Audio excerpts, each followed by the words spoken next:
Hello and welcome to the Voice of the People. I'm your host, Dr. Kenneth Murray Sr. I love you enough to tell you the truth, and I respect you enough to give you the facts. It is a great Saturday morning. I'm here with the greatest radio man in the upstate, Mr. Ed Waddell, where we love you enough to tell you the truth, and we respect you enough to give you the facts. We believe that God has given us the power and the knowledge to achieve what we're working for and what we're praying for. It matters not the situation or the opposition. We will prevail. We will experience this victory because God is on our side. Fannie Lou Hamer suggests that you can pray until you're frank. God is not going to drop anything in your lap. We must exercise our faith and get up and do something. The harvest is plentiful and the labors are few. The question remains, what are we going to do? Ed, I want to talk briefly this morning. And first of all, I want to say I support all the women in the United States of America that their reproductive rights has been taken away from them because the Supreme Court, by a vote of 5-4, have overturned Roe versus Wade. That is a tragedy. When you talk about human rights, civil rights, gender rights, women in the United States of America have had a difficult time to be treated as equals. This country is founded on some principles and ideas in this country where women were second-class citizens, minorities, folks of color were second-class citizens, and the only true citizenship that's being experienced to its fullest have been white males and most of the time property owners. So it is a caste system, it is a class system, and it is an unrighteous system. But this morning, all over the United States, women are talking to their grandmothers, they're talking to their daughters. This is a tragedy. This is a regression of our society. It speaks volumes to where we're at now in 2022, that after 50 years, the political whims and the political strategies have come to the point that men in particular will overturn the rights of their grandmother, of their mother, and of their daughter. That is a profound statement to make. Men, intellectual men, academic men, supposedly spiritual men, are comfortable making a decision, and some females, that women do not deserve the right to have control over their lives, control over their bodies, and have reproductive rights. That is a tragedy in a way that you look at it. What's even more of a tragedy is that the political system in which we live has been around for a long time. 9 members on the Supreme Court, the majority rule. That's about the best we can get. I guess that's a little better than having a king or a dictator. But when you have a situation when you have 5 Supreme Court justices vote to overturn Roe versus Wade, and the dissenting number is 4, so that's close to half of the Supreme Court justices are in disagreement.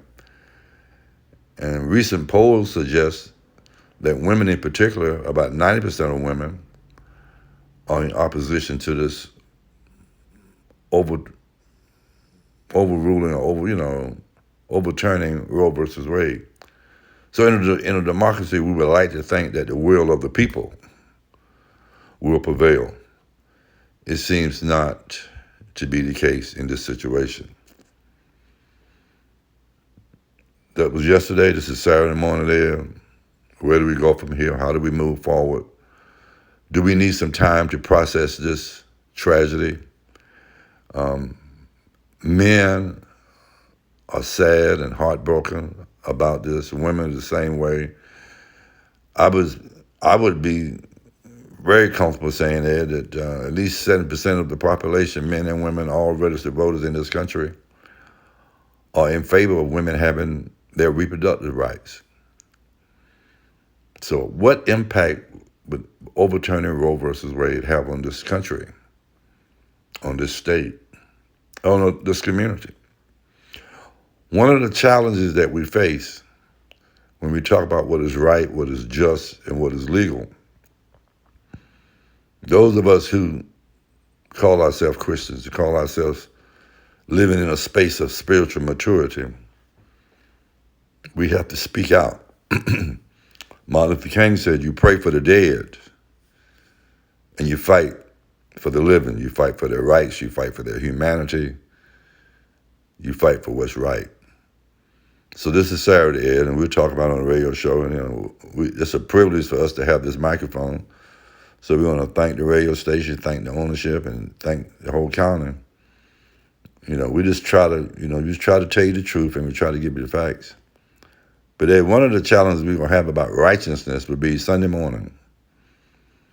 In every pulpit, in every community, upper class community, working class, lower class, black, white, Hispanic, tomorrow morning will be the test of the morality and the sense of justice as a community.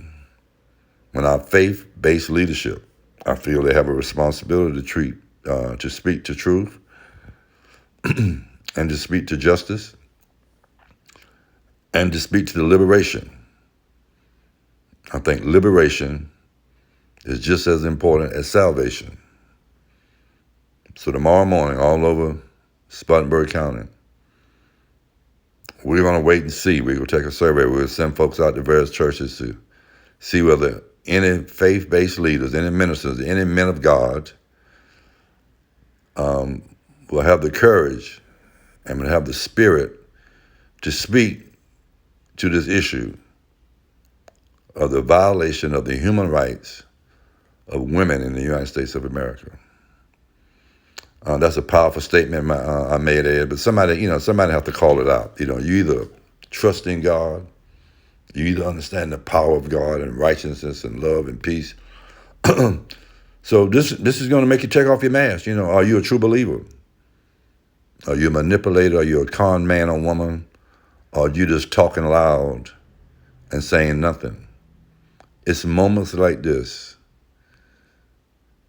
This is a turning point. This is a tipping point in our society, in our community, and within our faith. I'm a layperson. Tomorrow morning when I go to church, I'll just be honest with you. I want to hear about this tragedy. I want to hear about women and their rights. This is important. This is something that's dear to my heart. Some folks tell me that if you haven't heard it, that you won't heard it. And some folks say that what you've done in the past is a pretty good indicator of what you're going to do in the future. I'm looking for a miracle tomorrow morning, Ed. I still have hope that some man, some woman, some preacher, some faith-based leader, some man or woman of God, somebody that's trusting in the power of God, will speak truth to the congregation. Now, I say this for a particular reason, Ed. Tomorrow morning when we wait for the leadership in the pulpit to speak truth to power and to speak about injustice and speak about the rights of women, you must take under consideration. I think it would be very good that you support the folks who pay all the money. I mean, in most churches all over the county, 80% of your congregation are women. They represent 80% of the budget, and a lot of times they do 90% of the work. So I think it would be irresponsible for a faith leader or a preacher tomorrow morning not to rearrange his agenda and his schedule and pray and worship and give strength and courage and stand behind women and have their back as they suffer from this tragic overturning in the Supreme Court of Roe versus Wade. I just thought it was important that I talk about that. I want to lead that into one more point I'd like to make, and that is Supreme Court Justice was appointed by politicians getting in office, by regular folks casting their votes. I want to encourage everybody and celebrate everybody who participated in voting on the primary, Democrat and Republican. And what I've noticed in our community, folks will celebrate more than they participate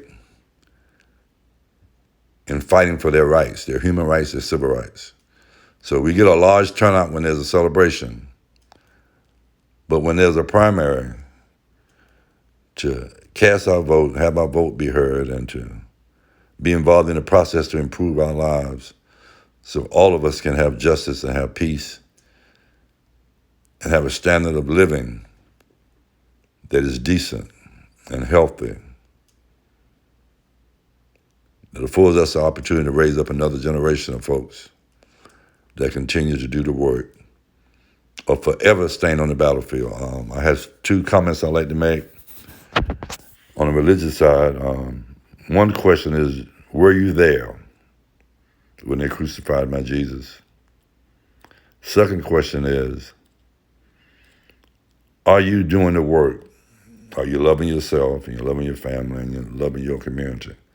That is God's greatest commandment.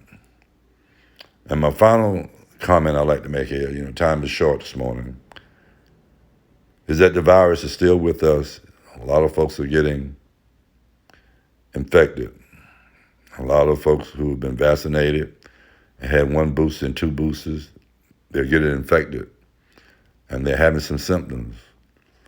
But the symptoms are mild. They are not losing their life. And the whole purpose of getting vaccinated is to make sure when you get infected, which you will get infected because it's still here, that you won't die, you won't end up in ICU with a threat to your life and to your existence. Also, I want to encourage all the parents who are doing the right thing, who are making responsible decisions and getting their children vaccinated. This virus has not gone away. A lot of communities, we have ceased testing. And when you stop testing, this virus is running rapid through our community, and we have no idea. Folks that get infected, they tell their family and friends in a small social circle, but the numbers are surging up, and they're going to get worse. So I encourage everybody to be safe, wear your mask, make sure you get your vaccine, get your booster, get your second booster. And remember, I'm your host, Dr. Kenneth Myers, Sr. I love you enough to tell you the truth, and I respect you enough to give you the facts. And we want to give a special shout out to Ed Waddell. He's the #1 radio man in upstate. We love his commitment, we love his work ethic, and we love his passion for radio. So Ed, it is a pleasure for me to be affiliated with WASC 1530 AM, and it's an honor to work with you on the radio. And so until I see you next time, you pray for me and I pray for you, and I pray that God give us peace and God give us comfort.